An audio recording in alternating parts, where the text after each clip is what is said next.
आज के इस क्लास में जानेंगे सूक्ष्म अर्थशास्त्र एवं व्यापक अर्थशास्त्र में अंतर, difference between micro economics and macro economics. अब देखो, सूक्ष्म मतलब क्या होता है?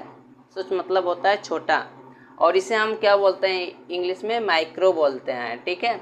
और व्यापक मतलब बड़ा होता है, इसे हम इंग्लिश में क्या बोलते हैं? मैक्रो बोलते हैं, अर्थात मैक्रो इकोनॉमिक्स, और ये हो जाएगा माइक्रो इकोनॉमिक्स।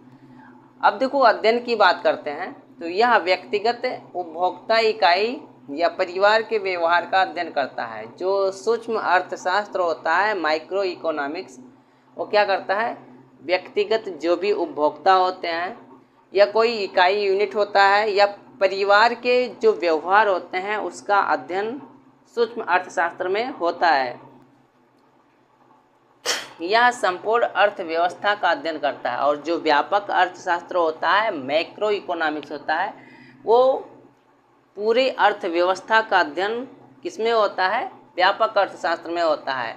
और इसमें जो है राष्ट्रीय व अंतर्राष्ट्रीय, ठीक है, दोनों अर्थव्यवस्थाएं शामिल होती हैं। प्रयोग की बात करते हैं तो परिचालन या आंतरिक मुद्दों पर लागू। जो सूक्ष्म अर्थशास्त्र होता है वो परिचालन और जो भी आंतरिक मुद्दे होते हैं उस पर लागू होता है, पर्यावरण बाहरी मुद्दों पर।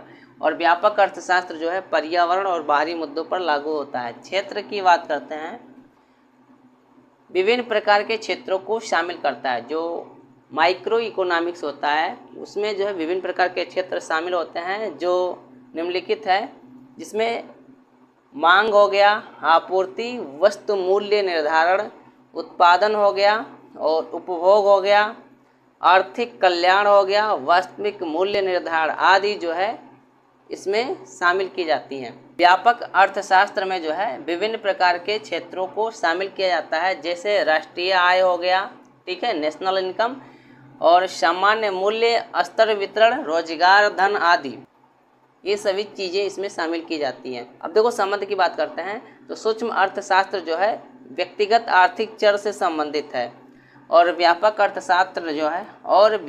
अर्थशास्त्र जो है समुच्च आर्थिक चर से संबंधित है।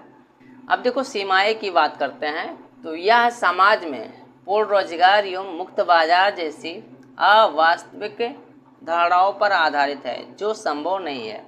जो सूक्ष्म अर्थशास्त्र होता है या समाज में क्या होता है? पूर्ण रोजगार एवं मुक्त बाजार जैसे जो भी अवास्तविक धारणाएं होती है उस पर आधारित है, जो कि संभव नहीं है। और व्यापक अर्थशास्त्र जो है यह रचना के भ्रम पर आधारित है, ठीक है। जो मैक्रो इकोनॉमिक्स होता है वो रचना के भ्रम पर आधारित है, जो कि कभी कभी सत्य सिद्ध नहीं होता है, क्योंकि जो समुच्चय के लिए सत्य है वह व्यक्ति परक के लिए भी सत्य हो, ठीक है। और महत्व की बात करते हैं तो उत्पादन कारकों के मूल्य निर्धारण के साथ साथ उत्पादों के मूल्य निर्धारण में सहायक होता है, जैसे भूमि हो गया, श्रम शक्ति हो गया, ठीक है, पूंजी हो गया, उद्यमी आदि अर्थव्यवस्था के अंदर, ठीक।